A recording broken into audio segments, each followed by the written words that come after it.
እናትና አባት ኖሯችሁ ለትዳር ለጋብቻ እድሜያችሁ ደርሶ ስፔሻሊ ሴቶች ማርያምን በቃ ምንም ቢሆን በቃ እናትና አባት እያለ አግቡ። ግን ያ ማለት ትክክለኛ ሰው ያልሆነ ሰው አግቡ እያልኩ አይደለም። ግን በቃ ትክክለኛ ሰው ከሆነ እንደሆነ ካመናችሁ ምንም ጊዜ አትግደሉ። እውነት እናትና አባት ኖሮ ትዳር ጋብቻ መፈጸም ምን ቀላል ነገር አይደለም እና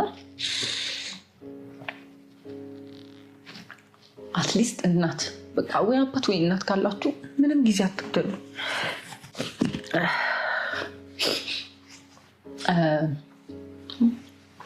ማለት ኦልሬዲ እኮ አልፏል ምናምን አይነኮ በቃ ብዙ ሀስል እንደሚያደርግ ግን በቃ አንዳንድ ክብራችሁን መጠበቅ በክብር በቃ ከቤት መውጣት የምትፈልጉ አይሆንም። በቃ እናትና አባት እስከሌለ ድረስ ማለት ነው ምንም ይሄ በቃ አይሆንም።